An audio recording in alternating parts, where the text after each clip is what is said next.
Happy finally Friday. The Seattle Kraken have won 3 straight at home after a 3-1 win over Chicago last night. After a scoreless first period, Matty Beniers started the scoring in the second as Seattle dominated the game both ends of the ice. Stanley Cup. Yeah, I won a Stanley Cup. McCann has Beniers. He scores! That's hockey, baby! What a finish by Matty Beniers, set up by Jared McCann. And the Kraken break the ice. To center ice. Stevenson moved up. Well, that thing was there, and that's what... Schwartz scores! Goal number 200 in the NHL career of Jaden Schwartz. As Donato shot his body down by DeCord, the rebound, he recovers, and he does not get it.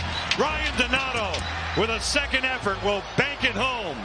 Bertuzzi, Reichel's in, stopped by DeCord, his best. In the skates of Kurashev, Oleksiak will clear it off a stick off Jones wide. No icing because of that tip. 22 seconds left. Bedard mishandles tennis. Empty net goal. Turbo scores again. 4 goals in his last 3 games. He'll put this one away. Joey DeCord stopped 18 of 19 shots on net. Afterwards, players and coach Bilesma said it wasn't the cleanest game, but a win is a win. We touched on that. Probably wasn't the cleanest game. Execution maybe wasn't perfect, but it's an 8-2 game schedule, so things are gonna be different night to night. But obviously the standings are tight, and you got to find ways to win. Especially at home. Yeah, obviously it's tough to see your captain go down. I don't know how serious it is, but he's played through a lot, so hopefully he's back to help us out. But I think it just helps everybody get into it. Everybody seemed to be playing a little bit more and just kind of building chemistry with other guys. So it obviously a little bit more. You got to be thinking a little bit more when your name's called. You could be coming off and going back out, but I think it just helps guys get into the game a little bit more. Win's a win in my book, and I think everyone else here. So, obviously, I think there were good parts tonight. I think there were parts we can get better on, and we're going to learn and continue to build. But, win's a win, 2 points, and you move on. Jordan's still being evaluated. Situation right now, so still being evaluated. We'll tell you a little more tomorrow, I think. It produced a situation where we used a couple different wingers, and that's how we saw Ryder be on wing for a little bit with Matty, a couple shifts there, and I think the guys stepped in and did a great job. You see, it was Borky stepped up there on that line, had a chance. There in the second period. I thought Andre stepped in there a couple times and did a great job, but it meant the lines were, jumbled for most of the game, and that's all right.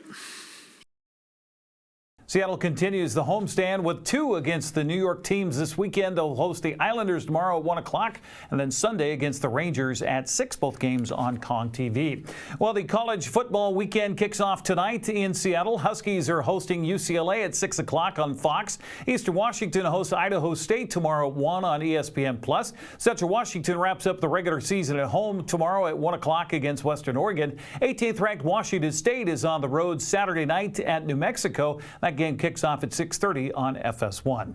With a 4-5 record on the season and 0-2 mark in the NFC West, Sunday's game at San Francisco feels kind of like a must-win game for the Seahawks. Seattle and the Niners kick off at Levi's Stadium, 1:05 on Fox. The Seahawks will be without center Connor Williams. Coach Mike McDonald announced after today's practice that Williams has announced his sudden retirement. Williams had been out for personal reasons all week. Second-year center Olu Oluwatimi will start in his place. The Rams are on the East Coast for a morning kickoff at 10 o'clock on Fox against New England. Arizona has a bye.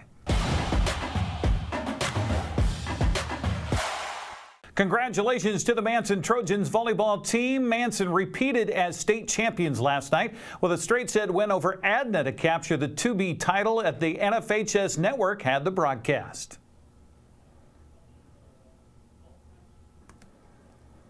Congrats to the Trojans winning their 7th trophy in school history and back-to-back state championships. Waterville Mansfield also ended its season on a winning note yesterday at the State 2B tournament, downing Liberty Christian 3-1. That's the 1B tournament. After dropping the first set 25-27, Shockers came back to win 25-15, 16, and 20 to take 7th place. The State 2A and 1A tournaments got underway this morning. Toppenish was facing elimination after falling to Archbishop Murphy in the straight sets this morning. Ellensburg advanced to the quarterfinals with a 25-5, 8, and 12 win over Mark Morris. Cashmere moved on to the quarterfinals of the State 1A tournament with a straight set 25-15, 17, and 21 win over Lakeside 9 Mile Falls. The Bulldogs will face Cedar Park Christian tonight at 8 o'clock after they beat Omak in the 3-set 25-23, 16, and 22 first-round matchup. Pioneers were to face Lakeside in a loser-round match. Chelan began its quest for a 5th straight championship against Kalama. Next up for the Goats would be a matchup with Linden Christian or Stevenson. State football tournament officially gets underway this weekend. We'll start it off with the little guys. Waterville Mansfield faces Wilbur Creston Keller at Lions Field and Moses Lake tonight at 7 o'clock. Tomorrow finds Moses Lake Christian at Nacelle at 1. Entiat takes on Garfield Palouse in the Apple Bowl tomorrow at 4. Elmira Cooley Heartline meets Inchelium tomorrow at Lions Field and Moses Lake at 4 o'clock. Tomorrow is the 2B tournament. Friday Harbor plays at Okanagan at 11 a.m. Liberty Bell hosts Adna at 1 o'clock. Omak's first game in the State 1A tournament tomorrow at Montesano. That kicks off at 1 o'clock. Winner will meet La Center. Cashmere awaits the winner of Zilla and Nooksack Valley next weekend. Royal takes on the winner of Cascade Christian and Linden Christian. Othello will host Seaholm tomorrow in the State 2A tournament at 2 o'clock. Prosser is at West Valley of Spokane at 3. East Valley of Yakima is at Franklin Pierce at 4 o'clock.